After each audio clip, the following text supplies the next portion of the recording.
अस्सलाम वालेकुम। आज हम ऑक्सफोर्ड मॉडर्न इंग्लिश बुक 4 की एक पोएम देखेंगे, फ्रॉम अ रेलवे कैरेज। बहुत मशहूर साहब की लिखी हुई है, रॉबर्ट लुई स्टीवनसन की। ये वही हैं जिन्होंने के ट्रेजर आइलैंड लिखी है और बहुत ही मशहूर हैं इनकी लिखी हुई चीज़ें। तो शुरू करते हैं। एज़ ऑलवेज़ मैं चाहता हूँ कि आप पहले डिफ़िकल्ट वर्ड्स के मीनिंग देख लिया करें ताकि ज़्यादा ध्यान चैप्टर या पोएम को समझने की तरफ हो, क्योंकि जवाब आपने खुद लिखने की कोशिश करनी है तो अच्छा समझ में आएगा, तो अच्छा सा जवाब बनाएंगे। ठीक है जी, तो शुरू करते हैं।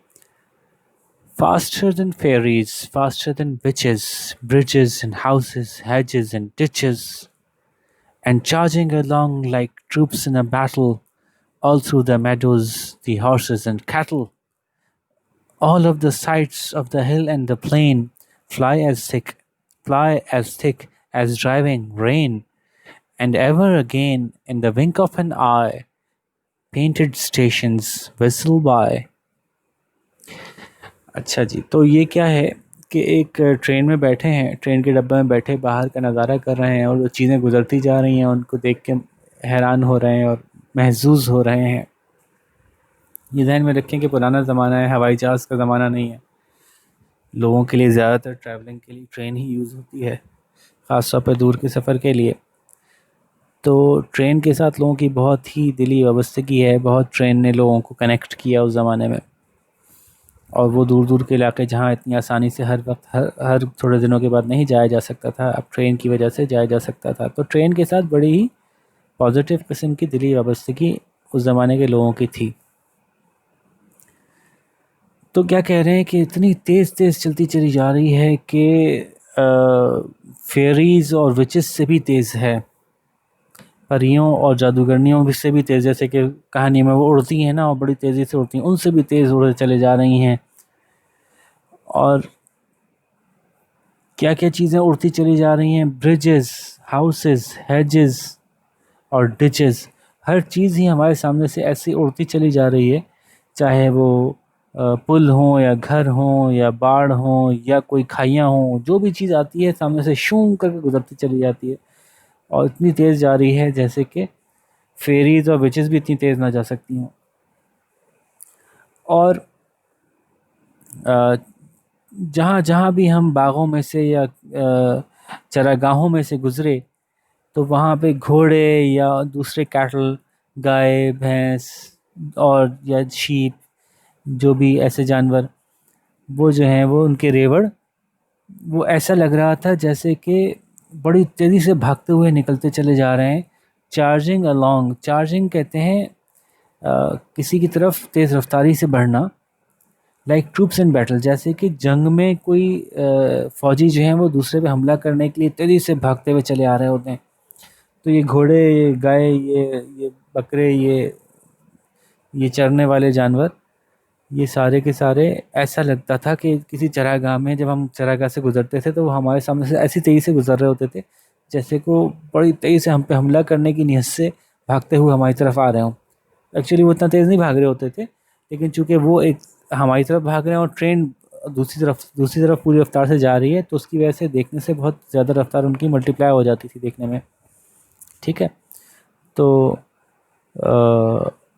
ये तमाम तमाम की तमाम ऐसी, चाहे वो पहाड़ियाँ हों या कोई मैदान हो, वो सभी ऐसे उड़ते चले जा रहे थे हमारे सामने से जैसे कि बड़ी तेज़ किस्म की बारिश की बूंदें बह रही होती हैं, धड़ाधड़ बिल्कुल टपकती चली जाती हैं, और एक के बाद एक, एक के बाद एक, एक के बाद एक। तो एक के बाद एक जो है नज़ारा जो है वो हमारे करीब से ऐसे उड़ता चला जा रहा था। तेज़ी से कोई चीज़ मूव करती है तो उसको उड़ना कह सकते हैं ना, तो इसलिए फ्लाई ऑन कहा इन्होंने। तो और फिर बार बार ऐसा हो रहा था, एवर अगेन ऐसा बार बार हो रहा था कि बस एक पलक झपकते थे, और पलक झपकते में हमारे पास से एक स्टेशन गुजर जाता था जो कि बड़ा खूबसूरत सा, उस पर रंग बिरंगा कोई पेंट हुए हुए होते थे। तो अभी देखा एक झलक के सामने से कोई स्टेशन आया और अभी आँख झपकी और वो स्टेशन गायब। तो ये ट्रेन की पूरी शुरू के पार्ट में ट्रेन की रफ्तार को जो है उन्होंने डिस्क्राइब किया कि कैसी ज़बरदस्त रफ्तार से ट्रेन चलती है कि चीज़ें जो हैं वो ऐसे गुजरती चली जाती हैं, चाहे वो कैटल हो या वो स्टेशंस हों या वो पहाड़ियाँ हों या कोई मैदान हो। उसके बाद अब सेकंड पार्ट में इन्होंने कुछ लोगों का, ऐसी चीज़ों का इंडिविजुअली जिक्र किया जो उनको नज़र आती आई और अक्सर आती रहती होंगी। तो here's a child who clambers and scrambles all by himself and gathering brambles. Here's a tramp who stands and gazes, and there's a green for stringing the daisies. Here's a cart run away in the road, lumping along with a man and load. And here's a hill, and and there a river, each a glimpse and gone forever. क्या बात हुई कि वो देखो एक बच्चा जो कि अजीब गरीब अंदाज में चलता हुआ जा रहा है। क्लैम्बर और स्क्रैम्बल ऑलमोस्ट सिमिलर मीनिंग है कि ऑकवर्ड अंदाज में चलना ना, हाथों पाँवों की मदद से किसी जगह पे ऐसे चढ़ रहे हैं जहाँ पे चलना मुश्किल है, तो वो अपने हाथों पाँवों की मदद से आगे बढ़ रहा है। ऑल बाय हिमसेल्फ, अपनी मदद आप करते हुए, खुद ही, किसी और की मदद नहीं, कोई और किसी और की मदद से नहीं। और क्या कर रहे हैं? गैदरिंग ब्रैम्बल्स। ब्रैम्बल्स होती हैं वो झाड़ियाँ जिनमें के बेरीज़ उगती हैं, ब्लैक बेरीज़ या और इस तरह की डिफरेंट बेरीज़ उगती हैं, तो उसमें से बेरीज़ पिक कर रहा है, वो बेरीज़ जमा कर रहा है। और वो देखो वो एक खाना बदोश, ट्रैम्प खाना बदोश है। वो खाना बदोश अमूमन फारिग ही होते हैं, ऐसे ही होते घूम रहे होते हैं, तो वो भी क्या कर रहे हैं? बस खाली खड़ा है और किसी चीज़ को घूरे चले जा रहा है। वो देखो एक लम्हे को नज़र आया खाना बदोश और वो भी गायब हो गया।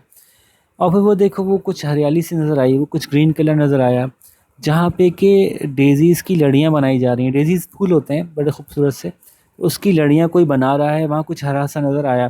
तो अब ये हरा सा जो है वो उन लोगों के कपड़े भी हो सकते हैं जो जो उन डेज़ीज़ की लड़ियाँ बना रहे थे, या वो डेज़ीज़ की लड़ियाँ पहने जा रही थी कुछ बच्चियाँ। होता है ना, बच्चियाँ अपने फूलों के लड़ियाँ बना के बालों में पहन लेती हैं, और वो गालिबन शायद किसी स्कूल की बच्चियाँ होंगी, तो सब के सब एक जैसे हरे यूनिफॉर्म में होंगी, तो दूर से देखने में लगा होगा अरे वो देखो कुछ हरा हरा सा ऐसा कि जिसने के डेज़ीज़ की लड़ियाँ पहन रखी हैं। या वो कोई ऐसी ख़वातीन होंगी जिन्होंने कि कुछ हरे हरे से कपड़े पहने हुए हैं, वो वहाँ बैठी हुई हैं घास के मैदान में, और वो डेज़ीज़ के जो हैं वो लड़ियाँ बना रही हैं बेचने के लिए या पहनने के लिए। तो एग्जैक्टली इस लाइन से क्लियर नहीं है, लेकिन ये आइडिया समझ में आता है कि उनको कुछ हरियाली सी नज़र आई, कुछ हरा हरा रंग नज़र आया, और जहाँ पे कि उनको नज़र आया कि डेज़ीज़ की लड़ियाँ बनाई जा रही थी या पहने हुए कुछ लोग जा रहे थे। तो वो देखो कुछ हरियाली सी नज़र आई जहाँ पे कि डेज़ीज़ की लड़ियाँ हैं। And here is a cart run away in the road. और वो देखो वो जो एक कार्ट है ना, वो एक ठेला है, वो निकल गया हाथ से। रन अवे का मतलब काबू से बाहर हो गया, सड़क पे काबू से बाहर होके निकल गया। Lumping along with man and load, और वो उछलता कूदता जा रहा है, क्योंकि सड़क जो है वो हमवार नहीं है, तो कभी कोई पत्थर आता है तो अचानक से उछल जाता है। उछलता कूदता जा रहा है, और आदमी और अपने ऊपर रखे सामान दोनों के साथ। तो ऐसा हो रहा होगा ना कि वो ठेला हाथ से निकल गया हो किसी आदमी के, तो सामान ठेले पे लदा होगा, वो ठेला आगे आगे भाग रहा होगा और बंदा पीछे पीछे भाग रहा होगा, अरे अरे पकड़ो पकड़ो मेरा ठेला पकड़ो। तो बंदा भी भाग रहा है और सामान भी भाग रहा है। तो ये भी एक मंजर नज़र आया। और वो देखो वो एक पहाड़ी, और वो देखो एक दरिया, आय हाय हाय, हर चीज़ ही बस एक झलक नज़र आती है और फिर हमेशा के लिए गायब हो जाती है। तो यूँ इन्होंने अपनी ट्रेन्स में किए हुए सफ़र को एक रिफ़्लेक्ट किया है एक फ़ॉर्म के ज़रिए से। और गौर करें ना, तो ज़िंदगी भी ऐसे ही है बस। अगर गौर से देखें इस पोम को, तो ज़िंदगी भी बस ऐसे ही है कि चीज़ें आती हैं और गुज़र जाती हैं। लम्हे होते हैं जिनको कि आप चाहें तो एंजॉय कर लें, देखें गौर से, उनके बारे में सोचें, उनको अहमियत दें, और ना दें अहमियत तो बस वो गुज़र जाते हैं। आपकी ज़िंदगी में कितनी ही चीज़ें ऐसी आती हैं। फॉर एग्ज़ाम्पल अगर यहीं पे देख लें कि कोई बच्चा, छोटा बच्चा, आप उस पर गौर करें, लेकिन ज़िंदगी तो इतनी तेज़ गुजर रही होती है, गौर ना करें तो कुछ ही दिनों में वो बड़ा हो जाता है ना। लोग बड़े हो जाते हैं, लोग जो एंजॉय करते हुए दिख रहे होते हैं वो अचानक से कुछ किसी और फेज़ में आ जाते हैं। बच्चे बड़े हो जाते हैं, बड़े बूढ़े हो जाते हैं। तो हर चीज़ एक एक झलक के लिए होती है और फिर बस हमेशा के लिए गायब हो जाती है। तो एक एक ज़ाविये से इस पोम को अगर आप देखें ना, तो ये ज़िंदगी को भी रिफ़्लेक्ट करती है कि ज़िंदगी भी बस ऐसे ही है ना, रेलवे कैरेज की तरह से, रेलवे कैरेज से नज़र आने वाले एक नज़ारे की तरह से, कि बस ज़िंदगी में चीज़ें आती हैं और गुजर जाती हैं, और इंसान अगर ध्यान ना दे तो बस फिर हमेशा के लिए गायब हो जाती हैं। ठीक है। तो फ्रॉम अ रेलवे कैरेज, एक ट्रेन के डब्बे में से बैठ के क्या नज़र आता है। एक्सरसाइज देख लेते हैं। जैसे कि मैं आपसे हमेशा कहता हूँ कि एक्सरसाइज आप लोगों ने खुद करनी है। मैं क्वेश्चंस की अंडरस्टैंडिंग थोड़ी सी एक्सप्लेन कर दूंगा, लेकिन मैं चाहता हूँ कि जवाब आप खुद लिखें, ताकि कि जब आप एग्ज़ाम में जाएं तो आपको टेंशन ना हो कि सवालों के जवाब याद करके जाने हो। और अगर कुछ जवाबों में कुछ कमी पेशी हो तो ज़रूर किसी टीचर से चेक करवा लें, ताकि उनमें अगर कोई कमी पेशी है तो वो सही हो जाए और आहिस्ता आहिस्ता आपके जवाब लिखने का अंदाज़ और बेहतर हो जाए।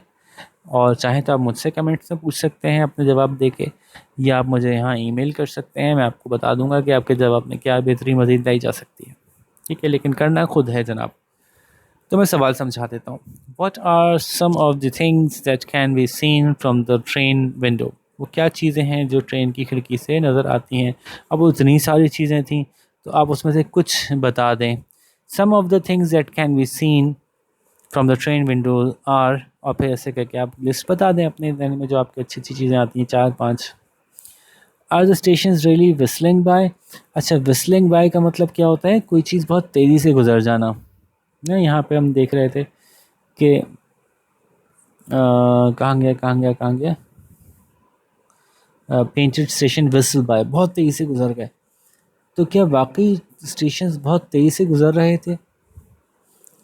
तो इसका जवाब जनाब डिपेंड करता है कि आप किस अंदाज से देखते हैं। ठीक है, एक तो विस्लिंग बाय का मतलब ये होता है ना कि सीटी बजाते हुए जा रहे थे, लेकिन विस्लिंग बाय का एक्चुअल मतलब क्या है कि कोई चीज़ बहुत तेज़ी से गुजर जाना है। ऐसे तेज़ी से गुजर जाना कि किसी चीज़ से गुजरने की वजह से कुछ सीटी किसी आवाज़ आए, शू करके गुजर जाना। ठीक है, तो क्या स्टेशन रियली विस्लिंग बाय? तो आप जवाब यूँ लिख सकते हैं कि the whistling by is a term that explains that the train is actually moving very fast and stations are standing still, and the movement of the train makes the passenger feel that the stations are actually whistling by. ठीक है, तो इस तरह से जब आप बना सकते हैं कि क्या स्टेशन भाग रहे हैं, तो नहीं जी, स्टेशन नहीं भाग रहे बल्कि ट्रेन भाग रही है। What does tramp mean? Tramp is a person, कौन है?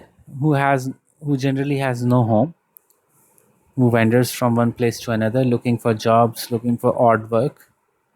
अच्छा, वैसे जवाब मैंने ऑलमोस्ट पूरा बता ही दिया, तो ये आपको मैंने इसलिए बता दिया कि थोड़ा सा वर्ड डिफ़िकल्ट है, नॉर्मली लोगों के जहन में नहीं होता कि ट्रैम्प का क्या मतलब है।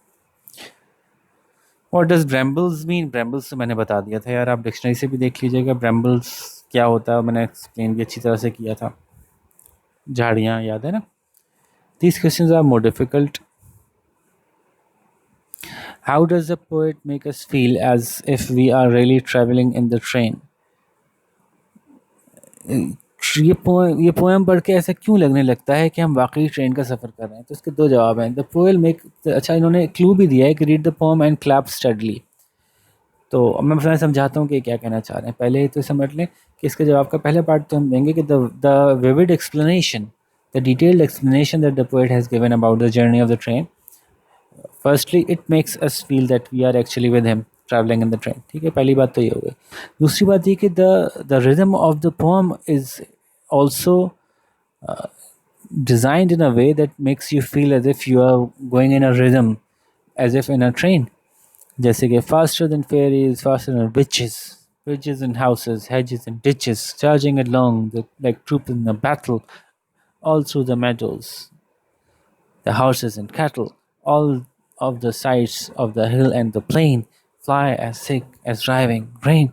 तो देखें आप, अगर जैसे उन्होंने कहा ना क्लैप करें अगर इसके राइमिंग पैटर्न के साथ साथ, तो आपको ऐसा लगेगा कि आप जो है वो छक छक छक छक छक छक छक छक छक छक छक छक छक छक इस तरह से करते हुए जा रहे हैं।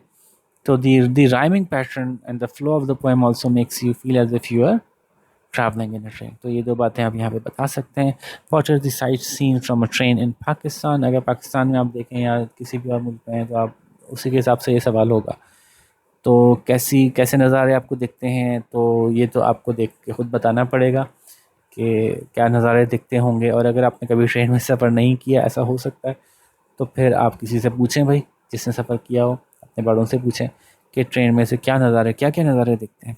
मेक अ लिस्ट, एक तफसीली लिस्ट बनाइए, then compare your list with those of others. तो ये तो आप नहीं करें, दोज अदर्स के साथ कंपेयर करना तो मुश्किल है, लेकिन एटलीस्ट आप अपनी लिस्ट बना लीजिए, ठीक है। और ये तो आसान सवाल ही है। तो होपफुली बात समझ में आ गई होगी। आप अच्छे से ज़बरदस्त से जवाब मुझे लिख के भेजेंगे या किसी टीचर को चेक करवाएंगे, और अगर उनमें कोई इम्प्रूवमेंट होगी तो वो भी करते जाएंगे, ताकि हाथ के हाथ आप सीखते जाएं कि अच्छे से जवाब कैसे बनाते हैं, और फिर याद करने के झंझट से जान छूटे। ठीक है जी। फिर होपफुली किसी और अच्छे से लेसन के साथ मुलाकात होगी आपके साथ दोबारा। अपना ख्याल रखिएगा। अल्लाह हाफ़िज़।